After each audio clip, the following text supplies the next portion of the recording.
Ugh! Kiba groaned as she opened up her eyes. She quickly recognized that she was in the med wing, having been here quite often. What? How did I? Oh right. Sorry. Kiba grimaced as she recalled how she got here. Her fight with the Catwoman had been quick.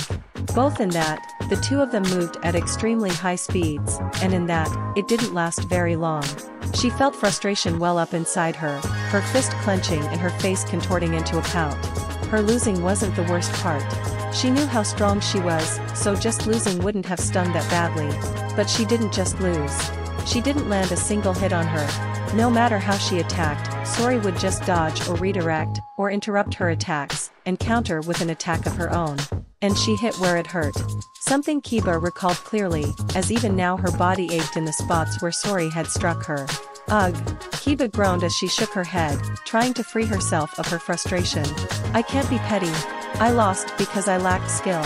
I just need to improve, and then I'll beat her. Kiba, are you awake? Kiba looked to the side of her bed and saw Eri looking at her with a concerned expression. You really need to be more careful, you can't keep ending back up here. Eri lightly scolded her, while checking her bandages. Eri had taken to patching up the other kids in the med bay after their fights, as such she had tended to Kiba many times. Maybe I just like seeing my favorite unicorn? Kiba remarked, giving Eri a cheeky grin. In response, Eri gave her a stern frown. Fine, I will be more cautious. Kiba pouted, looking away from Eri in shame, as both of them knew this song and dance well. Please, do, Eri begged her, before looking over her wounds again. Everything looks okay, I think you should be able to go now. Dinner should be ready soon. But before you go, drink this. Eri turned around and grabbed a thermos that was on a desk next to her, before handing it to Kiba. More blood? Kiba asked, opening it up and looking inside, to see the red, thick liquid inside. However, when she gave it a sniff, she could tell something was off. Why does it smell so sweet? It's my blood, Eri told her, with an uncomfortable and slightly disgusted expression on her face. Kiba froze, and her face somehow got even paler. What? It's my blood, Eri repeated, looking away from her. I want you to drink it. There was a long stretch of very uncomfortable silence between the two, as Kiba was too stunned to respond and Eri didn't have anything else to say. Eventually, Kiba managed to compose herself enough to ask the question that was on her mind. Eri, why do you want me to drink your blood? Well, Izuku said if you keep getting hurt, you might get permanent injuries. Drinking my blood helps prevent permanent injuries. Eri explained. It also slows down aging, helps your immune system, and a lot of other good things. Your blood does all that? Kiba shouted in shock, looking over Eri's body in disbelief. You really are a unicorn? Eri nodded. It's why people want it so badly. Izuku says I have to be careful. People are always going to be after my blood, so I have careful. Kiba kept looking at her, all sorts of emotions rushing through her at once. All that power, in such a small, fragile body. And Kiba knew exactly what someone would do to get it, someone like Overhaul. Just thinking about him sent a pang of white-hot rage through her body. Rage, and fear. I promised no one would hurt you. Kiba reminded her solemnly. Never again. I know. But please don't kill anyone. Eri asked her, giving her a strained smile. And please drink it. I'm worried about you. Kiba looked down at the blood. Normally she'd just scarf it down. Enjoy the flavor. But this wasn't just any blood. It was Eri's blood. This was the stuff that ruined Eri's life. This was the stuff that would cause who knows how many people to come after Eri, to try and do the same stuff Overhaul did. It smelled so sweet, but Kiba couldn't find it anything but utterly disgusting. But saying that to Eri after she went through the trouble of getting this for her, was likely not the smartest move. And so Kiba sucked it up and brought the cup to her mouth. Eri's blood had a unique taste to it. One that Kiba could only describe as very Eri-like. It was sweeter than any blood she tasted before, but there was also this unidentifiable flavor to it. Something she'd never tasted before. A shame, Kiba would have liked it if it hadn't caused Eri so much pain. Once Kiba finished scarfing it down, she looked at Eri. They're done. It was very bloody. Eri gave her a confused look, and Kiba's face turned red with embarrassment. Bloody? Really? Out of all the things I could have said, bloody? Kiba internally face-bombed. At first, she wanted to say it tastes good, but she was unsure if that was the wrong thing to say.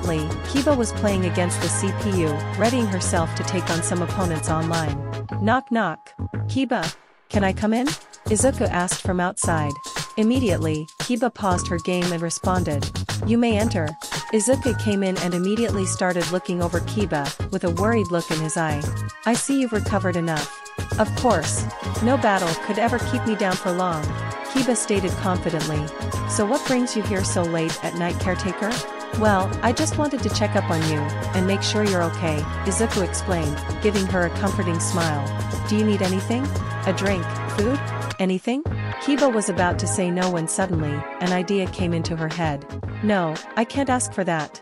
Daddy needs his sleep, I can't ask him to, but, it's been so long.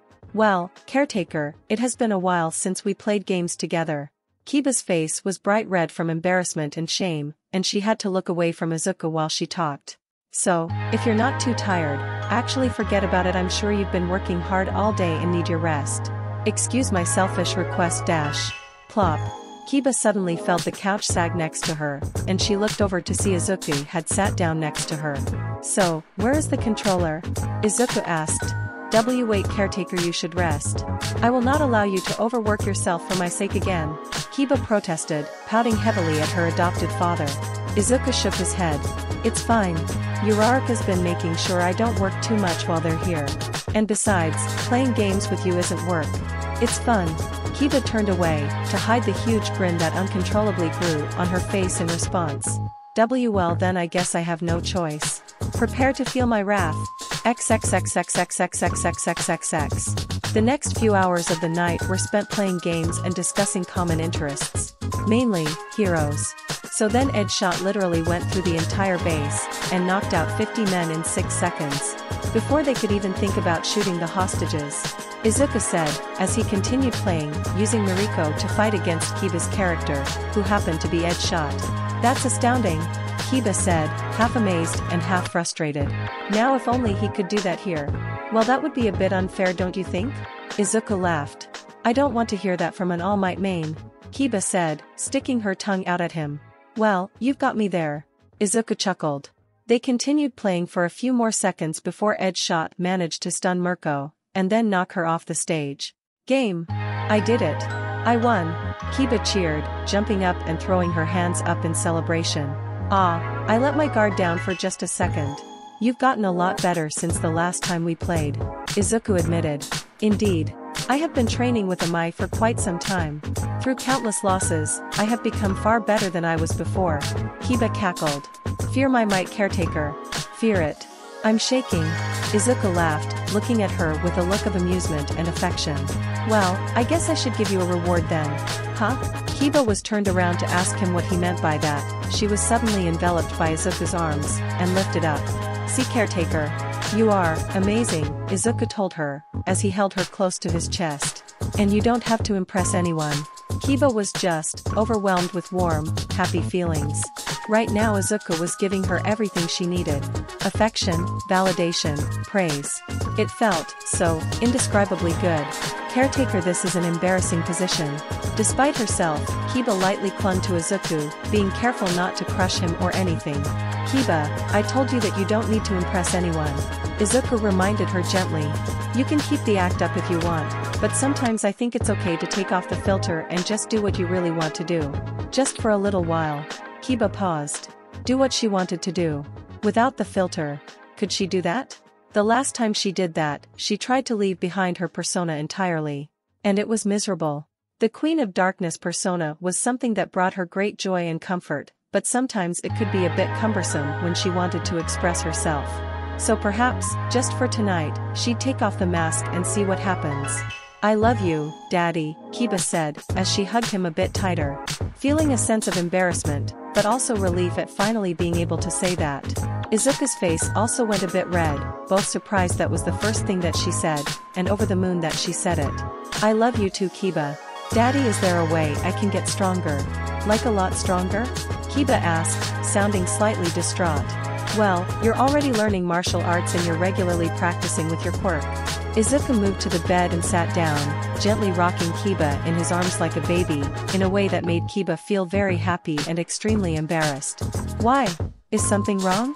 Eri gave me a cup of her blood because she was concerned about me, Kiba admitted, letting out a sigh filled with worry and frustration. And it was because I lost a fight. And not just lost, I was beaten like a rag doll. You lost to Sori, who is a well-trained bodyguard who was bred to be the strongest feline quirk bearer. Izuku told her, trying to show her that it wasn't that bad. She has a lot more experience and skills than you. Sai beat all of 1A without getting hit either. Yeah, but none of them have to drink blood to get their power. Kiba yelled out in exasperation, before looking down at herself in dismay. What's the point of hurting people for power, if I can't even use that power to protect them? First off, you're not hurting people, Izuku told her firmly. Yes, you're taking blood, but people give that away all the time. Sometimes they give it away for free. It's a minor inconvenience. Second, most of the time, skill and experience trumps power. Not all the time, but most of the time. I heard from Sori that even though she trained for years, exercising and eating in ways to maximize her growth, you still were just as fast as her, and decently stronger than her. But her training and experience let her get through the battle, and the only reason she didn't get hit was because she specifically focused on not getting hit because she knew a single hit from you could shift the tide of the battle. You are strong. But everyone needs time to gain skills and experience before they can take on people like Sori. Even All Might? Kiba asked. Izuku shrugged. Well, a rookie All Might could definitely beat Sori through pure power, but he'd better hope he's not fighting her in the city, because otherwise, he'd likely destroy everything around him. So yeah, I would say even he needed to gather skill and experience. Look at MT Lady. She's new, so she lacks a lot of experience when dealing with villains. Which is why she keeps causing so much property damage. Which is why, despite being powerful, she keeps losing popularity contests to Washington. Kiba snickered. Wash is funny. The fact that one of our top heroes is a washing machine with googly eyes never fails to make me laugh. That's another reason Wash keeps getting so high up in those rankings, Izuku said before his expression turned serious. Now, I want you to tell me more about Eri giving you her blood. XXXXXXXXXXXXXX. Eri was just laying down in her bed, unable to fall asleep. Was it because of the phantom pain coming from her left arm after she carved it open with a knife earlier? No, she'd long since gotten used to phantom pains. Eri could sleep through those no problem. Especially this. This was nothing compared to what she felt while under overhaul. The real reason Eri couldn't sleep is because of a inner conflict. Knock. Knock. Knock. Eri, are you awake in there? Izuku asked, although he didn't sound as gentle as normal, and his tone carried a sense of urgency. Yes. Eri responded as soon as she could. See, come in. Izuku opened the door and entered the room. And he did not look happy. Eri, I heard that you gave Kiba some of your blood, Izuku said, but Eri could tell something was wrong. His tone was ice cold, something that was kind of freaking Eri out a little bit. I'd like to know how you got it out of you? Eri started sweating, looking away from Izuku as feelings of fear, dread, and guilt rose up inside her. Izuku looked over her sternly. Eri, did you cut yourself on purpose to draw blood to give to Kiba? I just wanted to help. Eri defended herself, pretty much admitting to what Izuku accused her of. You said if Kiba keeps getting hurt she might get a permanent injury. And you said my blood can help with that. That doesn't mean you can cut yourself open. Izuku almost shouted at her, his voice full of anger and concern. Just because you can heal yourself, doesn't mean you should be hurting yourself. But my blood can help. Eri argued. You said my blood can help people, so why don't we use it more? We're already using it to help people, Eri, Izuku argued back, crossing his arms and giving her a stern look. That's why we're taking some every month. But why don't we use it here? Eri asked, looking like she was on the verge of tears. WWE could use it to make sure they don't get sick, or stop permanent injuries or dash. Eri. Izuku cut her off, taking the edge out of his tone, and once again speaking gently. What's this about? I'm not as useful as my blood, Eri said, looking down with shame. I still can't control my quirk. So I still can't help anyone with it. But my blood can. So, even if it hurts a bit. Izuku sighed. Eri, you and Kiba are more alike than you might think. You both lack patience for one. And you both don't value yourselves enough. It takes time to master a quirk, and you're already so much closer to controlling it than you were before. Eri still looked unsure. Also, remember, your quirk runs on a limited amount of energy. If you keep using your quirk to heal yourself, you might run out of energy and not be able to use your quirk when you really need it. Izuku explained, seeing Eri's eyes widen. It'll also leave you with less energy to use for practice, meaning it'll take you even longer to learn how to use your quirk. Eri stayed silent, although she did look considerably more regretful. Izuku patted her on the head. I understand not feeling like you're useful, but you're just a child. None of the adults are expecting you to be as capable as them, no matter what your quirk is. What you're doing with your quirk training and your helping out in the med bay is more than enough. And if something happens where your blood is absolutely necessary to fix an issue, I will talk to you about it, and we can extract it in safer, less painful ways. Understood? Eri nodded somberly. Good. Now, you're grounded for tomorrow. After 1A leaves, I want you to stay in your room. And stay there until dinner. Understood? Izuku told her. Once again Eri nodded somberly. Alright. Well, then I'll see you tomorrow. Izuku said before letting out a sigh. I'm not angry with you, Eri, I'm just concerned. You know I hate it when you kids hurt yourself. I'm sorry, Eri said quietly, looking down rather than at Izuku. Don't apologize to me. Apologize to yourself. You're the one you disrespect. You're the one that you hurt. And remember, when you're hurt, it hurts your family too. Izuku told her, causing Eri to wince in shame. Just remember that whenever you feel like hurting yourself. Good night. And with that Izuku left, letting Eri reflect on her actions. XXXXXXXXXXXXXXXXXX. It was the next day, and all of 1A was outside, with the kids right behind them, with Sori and Sai standing in front of them. The time had come for 1A to leave, and by now everyone had said their goodbyes and were just waiting for the school to them up. I am here. To pick you up. All Might shouted from inside a school bus, that was driven by Aizawa. All Might, Sai muttered, her eyes fixed on the number 1 hero. You've met? Sori asked her curiously. Sai shook her head. No, but, I did always want to work together with him. I wanted to witness that overwhelming power in person. Yeah, I get that. I always wanted to fight him. Sori smirked, cracking her knuckles. You'd lose. Immediately. Sai said, giving her a deadpan stare. Maybe. Still wanna give it a shot though. Sori shrugged. Izuku opened up the gate, and the bus came inside. Aizawa drove up to the house, parking just in front of the grim tree, before parking. Ahahaha. Good to see you, young Midoriya. I'm glad to see you've hired some help.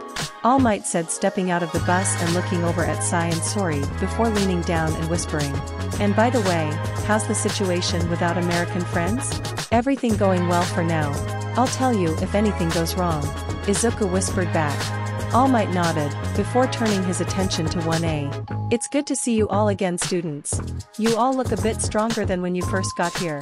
I'm just glad none of you have been skipping out on your training, Aizawa said, also getting out of the bus, looking just as tired as usual. As if.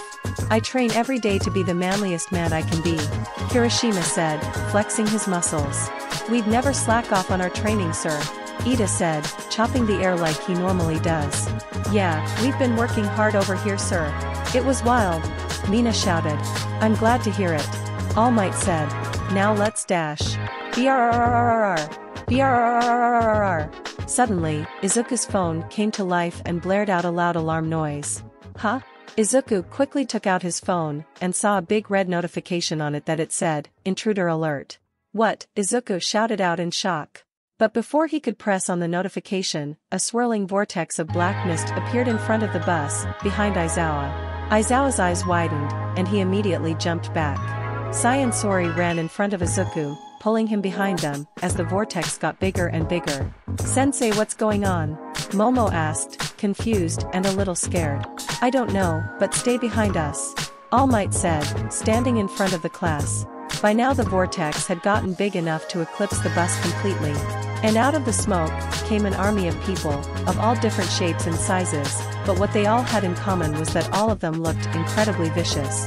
Soon a small army had come through the portal, and in front of them was a man with light blue hair, who was covered in hands. All Might. Tomura Shigaraki said as he laid eyes on the number one hero, peering at him with a sadistic glee that promised terrible, terrible things. It's finally time for the symbol of peace to crumble.